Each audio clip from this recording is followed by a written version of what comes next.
Last week, Mexican agents, aided by American intelligence, captured and killed El Mencho, the leader of the notorious Jalisco New Generation Cartel, or CJNG.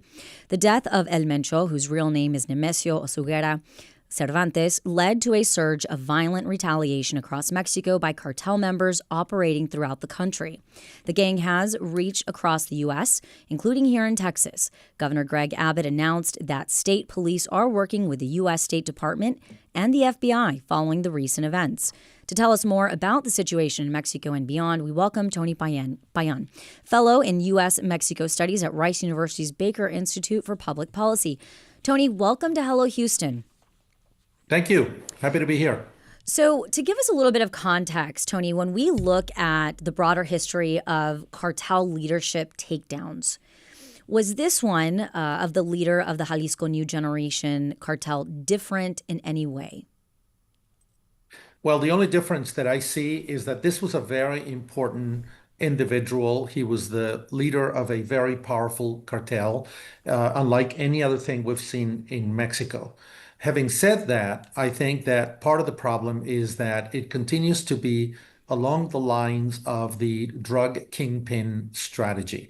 That is, going after highly valued targets, beheading the cartels. That's been done for decades now, and nothing changes. Capos have been extradited, imprisoned, gunned down, and the organizations continue. There's always some reshuffling. There's always a spasm of violence, sometimes because lieutenants try to vie for succession in the leadership of the cartel, sometimes because other criminal groups try to move into those spaces, taking advantage of the weakness, the momentary weakness of the organization because the leader has been killed or extradited or imprisoned. But at the end of the day, I think we know, and I think this proves the point one more time, that while it is important to go after these very big capos, at the end of the day, the landscape doesn't substantially change. So if you can't kill the snake by chopping off the head,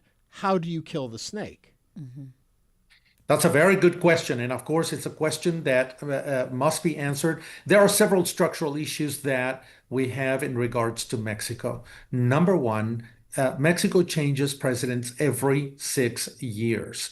And every president comes in reinventing the wheel. And that's a very serious problem when it comes to the rule of law in Mexico, because some presidents do not want to pay the cost of, the political cost, so to speak, violence, inciting violence through the beheading of a cartel, confronting organized crime outright.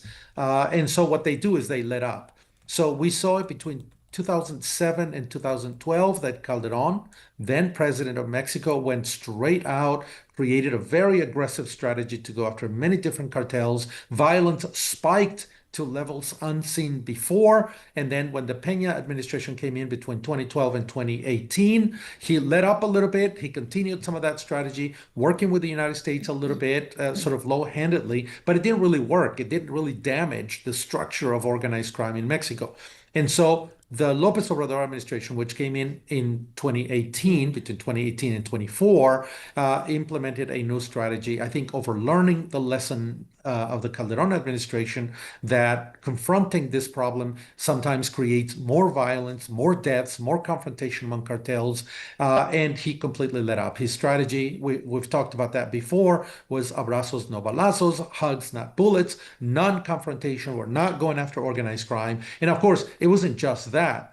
There's obviously very many accusations that his political coalition, in fact, took financing from organized crime. At the end of the day, he didn't do anything about that. And of course, when Sheinbaum comes into office in 24, he has a much, much greater problem, a very powerful cartel. So the big issue here is Mexico has not really had a fixed strategy to implement a rule of law system that transcends politics, that transcends administrations. And of course, in that, I think we also have to think about U.S. collaboration. Sometimes it's welcome, sometimes it's limited. Mr. López Obrador completely sent it back, didn't want to work with the United States, but now the Trump administration is exercising a lot of pressure on the Sheinbaum administration to let the United States help. And I think this particular operation against El Mencho showed that the Trump administration is very serious about that, and she has no choice but to collaborate with the United States. But she is really between a rock and a hard place. As you say, and put it so brilliantly, the cartels have existed with the government.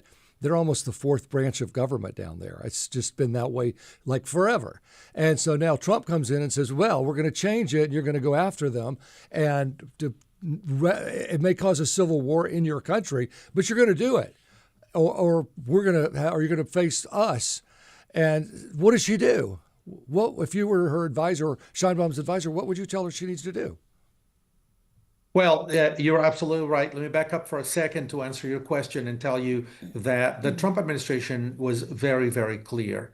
This embeddedness of organized crime within the government structure, their ability to dominate highways and roads and villages and towns and numerous economic activities, and essentially co-opt governors and mayors and a lot of the political class by imposing candidates, by financing candidates and things like that, are not acceptable to the United States. It was made very clear early on, and the Trump administration pushed Sheinbaum to accept U.S. intervention. And I think the U.S. During the last year, I think, used a strategy that we could potentially call it carrots and sticks. The sticks, of course, was if you don't do it, we're going to do it. We're going to initiate operations, and it's quite possible. I mean, look, the U.S. has already demonstrated the ability to go into a country and conduct operations and then pull out. Maduro is one example. In 3 hours, they went into Caracas, took out the president, brought him to the United States, and that was the end of it. And also last year, we saw that U.S. operatives kidnapped El Mayo Zambada, a very big figure in the Mexican criminal underworld, out of Sinaloa and landed in Santa Teresa, New Mexico, and the Mexican government really didn't know. And we also know that much of the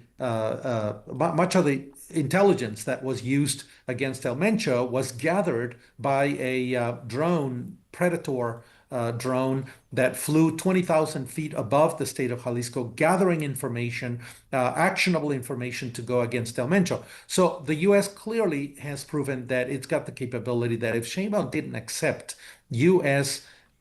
cooperation, so to speak, they were going to go it alone. That's the sticks.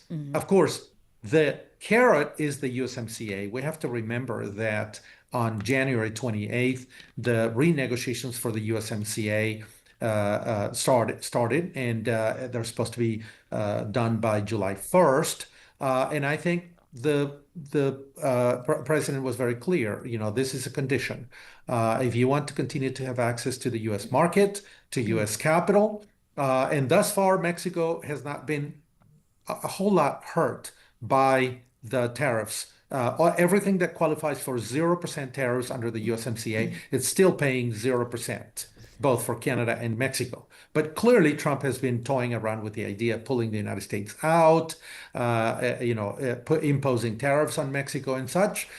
So there's a carrot there. I think Mexico stands to gain a lot, particularly because its economy is not performing very well. So it's a very smart strategy. You know, whatever you say about Trump, and we may or may not agree with a lot of his things that he does and style of doing things, but on this particular thing, he's clearly played it well. And I think Sheinbaum is between, I guess, a rock and a hard place, particularly because her political coalition is so compromised, and Mr. Lopez Obrador is part of that compromised political coalition. And of course, Trump, who's pushing her very, very hard.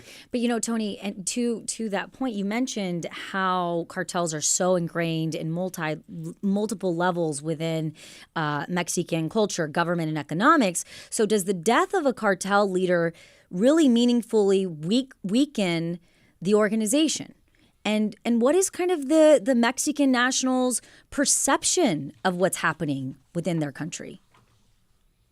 Yes, for a very long time. Well, a couple of things. I think we need to sort of break down the question because I think there's a number of things. Let me just say that the evidence, I think, the historical evidence and the literature, the academic literature, clearly shows that a cartel doesn't go away because its leader has been caught, captured, or extradited.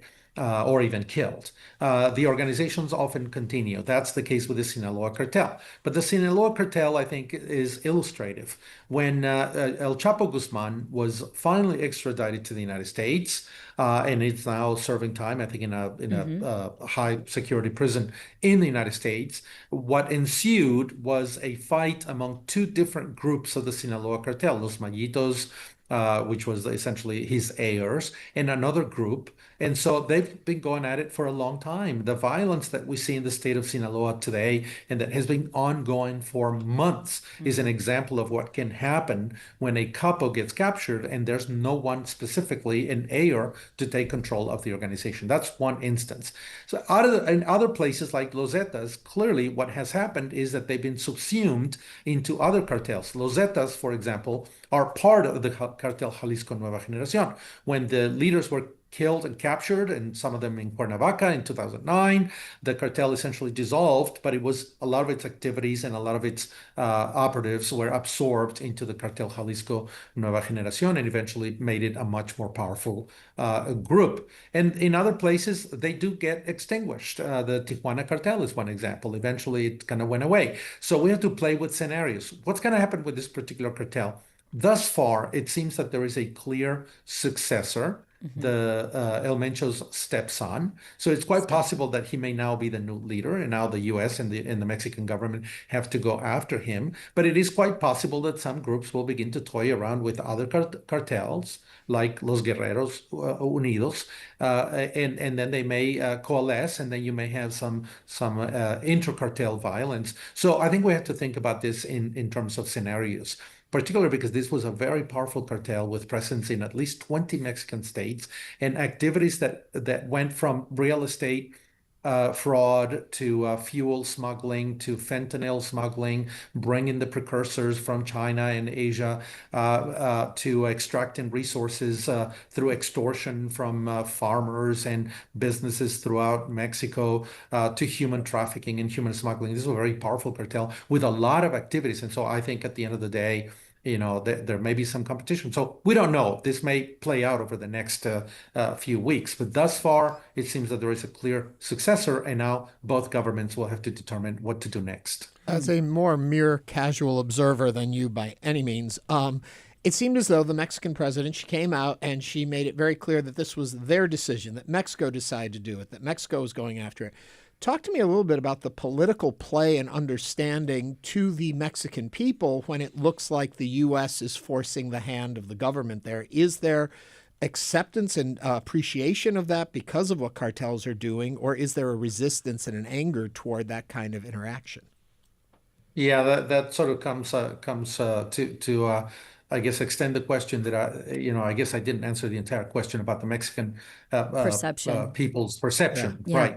right? Look, I think in Mexico, the price that Mexicans paid for the Calderon administration's strategy and all-out confrontation with organized crime was very high. Lots of people dead all over the country, lots of violence. It spiked very high, but also letting up under the López Obrador administration, when it decided not to confront organized crime, the number of homicides and the violence in Mexico doubled. So clearly not confronting organized crime didn't pay off either. Wow. So at this point, there is enough evidence among the Mexican people that the government at the end of the day is going to have to take on organized crime, that doing it will cost, but not doing it may cost even more. Right. And so there is a consensus that the country needs to work on the rule of law, that this criminal activity has to be fought. Organized crime groups have to be fought. And I think there is some willingness, certainly at least half of the population, to assume the costs of confronting organized crime. So at this point, I think history has taught us that not doing it is simply going to cost even more. And what's going to happen is that another organization, or the same organization, Jalisco New Generation Cartel, is going to come in and expand its reach into the Mexican territory or other activities. So I think many Mexicans, in fact, maybe not a majority, but many Mexicans certainly appreciate the fact that the Trump administration is finally pushing the Mexican government to do something. Now, Trump took some credit for this during the State of the Union address.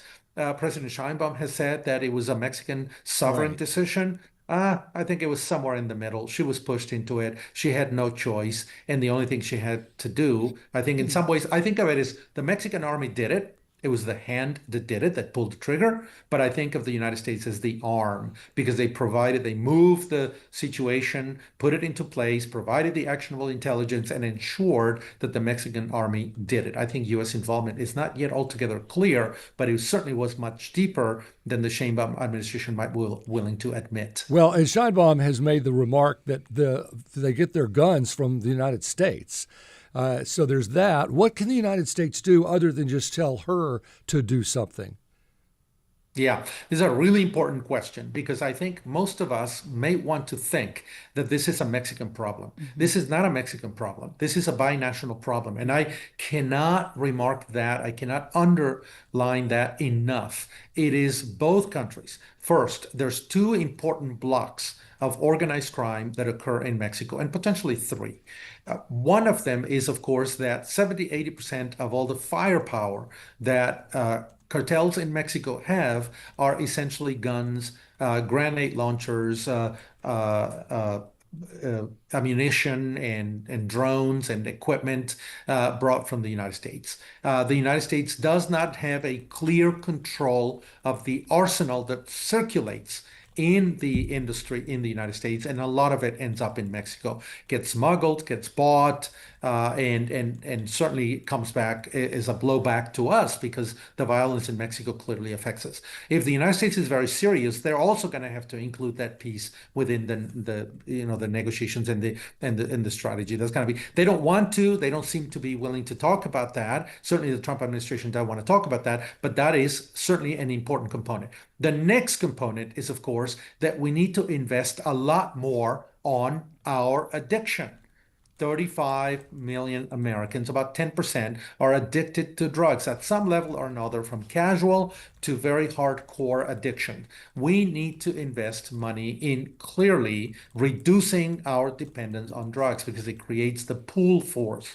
Mexico may be on the push side, but we also have the pull force. And the other thing is, look, we have the third thing is that we have the responsibility to ensure that the ill-gotten profits of these criminal organizations, many of which have branches in the United States, because you have to think of this as a pyramid. At the top are the capos, and then the lieutenants who prepare the drugs, move them to the border, move them across the border, but then it becomes a much finer network of distributors within the United States, and that's clearly our business. The drug distribution in apartment complexes, in corners, in parties, in should I say discotheques, or am I aging myself? I'm not sure. The bars and the clubs, that's clearly here. So it needs to be a more comprehensive and truly binational strategy that considers not just organized crime and victims in Mexico, but how we ourselves and we launder money, a lot of money laundering going. We had a book at the Baker Institute about money laundering in Texas,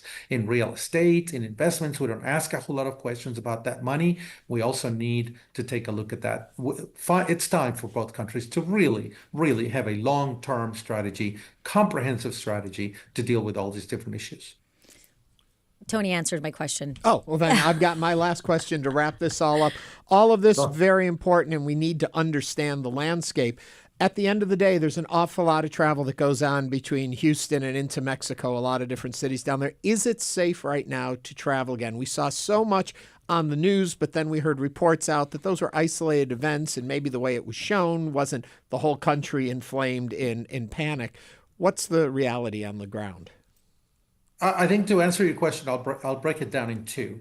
Number one, what's the territorial reach? Of course, there was reaction in at least 20 Mexican states, and there were cars burned, and banks and shopping centers and buildings burned, and roads blocked, and trucks burned. And I mean, it was a lot. It was hundreds and hundreds of incidents. So I think that territorially, the violent spasm was throughout the country. It was very widespread in about 20 states. So But it was expected. It was the reaction. It was the price to pay. There was going to be a reaction, and then it's going to start dying down. Some places in Mexico will remain very dangerous. I wouldn't go to Michoacan. I wouldn't go to Sinaloa. I would go to certain parts of Jalisco, for example. But a lot of other places in Mexico, like Querétaro and Yucatan, Mexico City, are fairly safe, and I think it's good to go. So I wouldn't say don't go. I wouldn't say go. I would simply say, think carefully about where you're going. Think carefully about what you're doing, who you're hanging out with, what places you're visiting, what people having interactions with.